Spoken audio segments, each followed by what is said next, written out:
Assalamualaikum dan salam sejahtera. Hari ini kami akan membentangkan tajuk kami iaitu impak COVID-19 terhadap sekuriti makanan di Filipina, cabaran dan tindak balas dasar. Sebelum itu kami akan memperkenalkan diri. Saya Ahmad Firdaus. Saya Nurul Nadira binti Arbain. Saya Semamira Natasha. Saya Aisyah Ridadi. Saya Nurfika Maisara. Saya Nur Safiqah binti Bektor. Saya Joanne Maximilian Splitit. Saya Nur Eliana binti Amran. Saya Merana Syaim. Saya Nur Syamira binti Amistu. Merupakan penyakit berjangkit yang bermula pada akhir 2019 dan menjadi krisis global besar dan yang memberi kesan mendalam kepada ekonomi, sosial dan politik dunia. Dalam negara Asia Tenggara, Filipina merupakan antara negara yang paling terjejas kerana Filipina banyak bergantung kepada pertanian dan import makanan. Lockdown, sekatan perjalanan dan gangguan logistik yang telah dilakukan oleh kerajaan Filipina telah menyebabkan rantaian bekalan makanan di Filipina telah terganggu. 2 bulan selepas ECQ, iaitu Enhanced Community Quarantine, yang seperti kita tahu Perintah Kawan Pergerakan, 73% rakyat mengalami ketidakamanan makanan menurut kajian yang dibuat. Tekanan perubahan tingkah laku pengguna dan liputan program pemakanan yang merosot telah meningkatkan lagi risiko kelaparan. Walaupun banyak inisiatif yang telah dibuat oleh kerajaan dengan memberi bantuan, kesan pandemik tetap serius pada 4 dimensi makanan, iaitu ketersediaan, akses, penggunaan dan kestabilan makanan. Okey, objektif kajian bagi kajian kami yang pertama ialah mengenal pasti cabaran COVID-19 terhadap sekuriti makanan di Filipina. Yang kedua, mengkaji impak pandemik COVID-19 terhadap sekuriti makanan di Filipina. Dan yang ketiga, menilai tindak balas dasar Filipina dalam menangani COVID-19 terhadap sekuriti makanan. Seterusnya adalah persoalan kajian. Yang pertama ialah apakah cabaran COVID-19 terhadap sekuriti makanan di Filipina. Yang kedua ialah sejauh manakah impak pandemik COVID-19 terhadap sekuriti makanan di Filipina. Dan yang ketiga adalah bagaimanakah tindak balas dasar Filipina dalam menangani impak COVID-19 terhadap sekuriti makanan. Seterusnya kita beralih kepada metodologi kajian. Kajian kami menggunakan kaedah kualitatif, iaitu melalui analisis sumber sekunder yang berfokus kepada kaedah kualitatif yang meningkatkan pentafsiran, pemahaman fenomena serta analisis terhadap teks bagi menjawab objektif kajian kami. Teori yang kami gunakan dalam kajian ini adalah teori konstruktivisme. Konstruktivisme telah melihat dunia sebagai sosial konsep. Pandangan ini merujuk kepada realiti dan pengetahuan dikenali sebagai ontologi dan epistemologi yang dalam kajian bahasa. Sebagai contoh, Alexander Ward telah memberi gambaran dengan menyatakan 500 senjata nuklear dari British bukanlah satu ancaman kepada Amerika Syarikat berbanding 5 senjata nuklear daripada Korea Utara. Ini bermakna bahawa konstruktivis telah melampaui realiti material dengan memasukkan kesan idea dan kepercayaan terhadap politik dunia. Pendek kata, makna konstruktivisme tidak tetap tetapi boleh berubah mengikut peredaran masa bergantung kepada idea dan kepercayaan yang dipegang oleh aktor. Kami menggunakan konsep sekuriti makanan dalam kajian ini. Sekuriti makanan ialah keadaan di mana setiap individu mempunyai akses kepada makanan yang mencukupi, selamat dan berkhasiat untuk menjalani kehidupan yang sihat.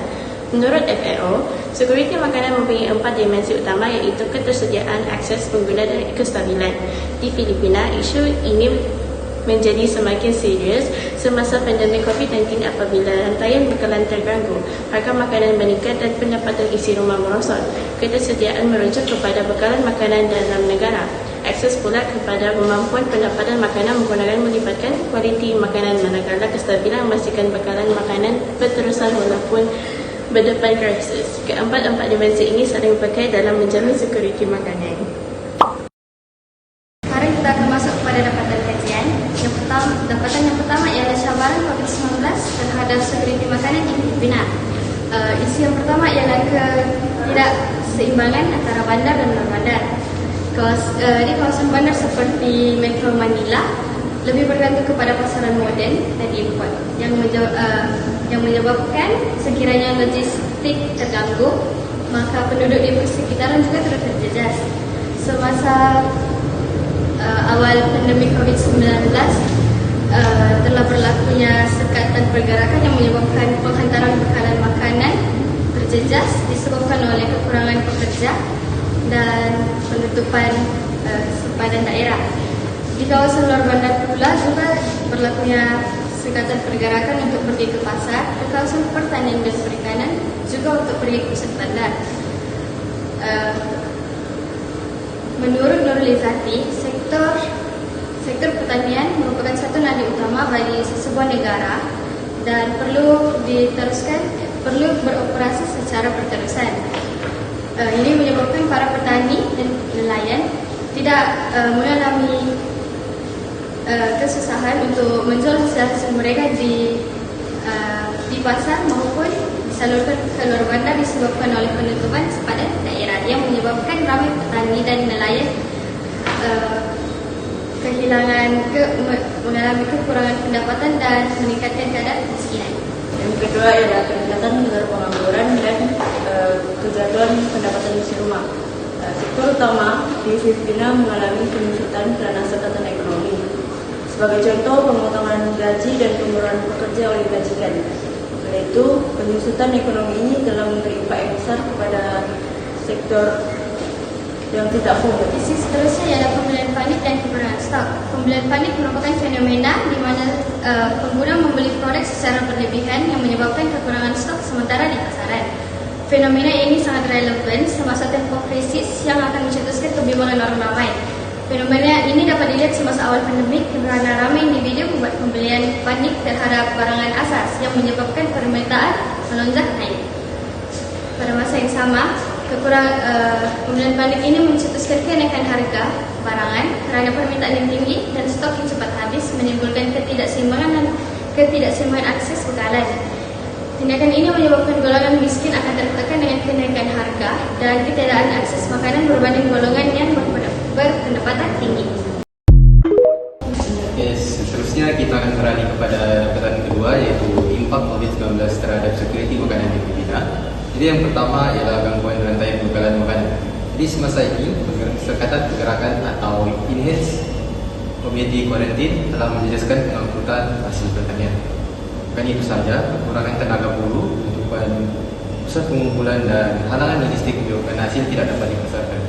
Jadi hal ini menyebabkan bekalan makanan berkurang dan inflasi makanan meningkat. Jadi semasa ini petani lebih besar, pengguna sukar mendapatkan makanan segar pada harga berpatutan.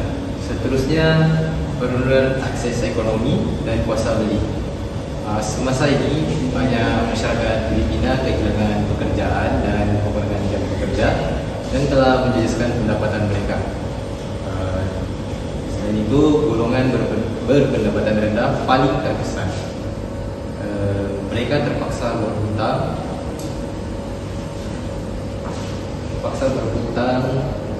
mengurangkan saiz silangan, serta membeli makanan murah tetapi kurang berkhasiat. Impak yang seterusnya ialah kelemahan sistem perlindungan sosial. Bantuan kerajaan seperti Social Amelioration Program tidak mencukupi dan lewat dialihkan. 62.1% isi rumah masih mengalami ketidakstabilan makanan meskipun bantuan telah diberikan. Ada penerima yang tercicir akibat kelemahan data sistem pengedaran dan sasaran bantuan. Jadi di sini golongan miskin dan luar bandar adalah yang paling terjejas. Seterusnya saya akan membentangkan objektif yang ketiga, iaitu tindak balas bahasa Filipina dalam menangani impak COVID-19 terhadap sekuriti makanan. Sebagai pendahuluan, pandemik COVID-19 telah mencetuskan gangguan berskala besar terhadap struktur ekonomi global dan juga sistem sosial, termasuklah aspek sekuriti makanan yang merupakan komponen kritikal bagi kesejahteraan masyarakat. Negara Filipina dengan jumlah penduduk seramai 117,141,224 orang juga terkesan dengan pandemik ini, khususnya dalam konteks makanan. Negara Filipina sebagai sebuah negara kepulauan dengan pergantungan signifikan terhadap import makanan dan juga sektor pertanian berskala kecil telah menghadapi beberapa cabaran kompleks apabila pandemik ini menjejaskan pengeluaran, pengedaran serta akses masyarakat terhadap makanan. Terdapat beberapa langkah kawalan yang diambil untuk memperlihatkan kerentanan sistem makanan negara tersebut. Filipina juga telah memperkenalkan pelbagai tindak balas dasar yang merangkumi intervensi makanan, kecemasan sokongan ekonomi dan juga serta pengukuhan sistem pertanian bagi mengurangkan kesan COVID-19 terhadap sekuriti makanan di Filipina. Antara langkah yang dilaksanakan ialah memberi sokongan kepada pertanian dan juga petani. Di Filipina, satu program telah dilaksanakan iaitu program Plan. Kementerian Pertanian DA menggalakkan penanaman tanaman dalam skala yang lebih besar dengan menyediakan benih yang lebih berkualiti, baja dan bantuan teknikal seperti alatan atau mesin kepada petani. Menurut NNC 2025, isu kawasan atau tempat jual turut merupakan satu kekangan yang dihadapi oleh kebanyakan petani. Disebabkan hal tersebut, NNC juga turut memberikan galakan supaya petani berkebun di rumah, terutamanya di kawasan belakang rumah, iaitu backyard gardening, supaya akses makanan di rumah mereka lebih mudah untuk didapati melalui penanaman sayuran di halaman atau lot rumah yang kosong. Kesannya, isi rumah yang masih mempunyai bekalan makanan boleh dimakan tanpa memerlukan mereka untuk pergi ke tempat yang lebih jauh. Seterusnya, tindak balas yang kedua iaitu Kerajaan Filipina melaksanakan deklarasi kecemasan sekuriti makanan pada tahun 2025 Februari. Deklarasi ini diadakan untuk dua sebab, iaitu kurang bekalan makanan dan harga makanan yang mahal. Kenapa benda ini berlaku? Disebabkan para penggerak seperti petani pada ketika COVID-19 tidak dapat keluar daripada rumah disebabkan perintah kawalan pergerakan COVID-19 pada ketika itu. Jadi bila mereka tidak dapat menggerakkan makanan ruji seperti beras ni, kerajaan Filipina terpaksa mengimport beras daripada negara luar, contoh seperti Vietnam. Bila diimport daripada luar, telah mengalami subsidi, royalti ataupun cukai yang menyebabkan beras mahal. Jadi apa yang dilakukan oleh deklarasi ini adalah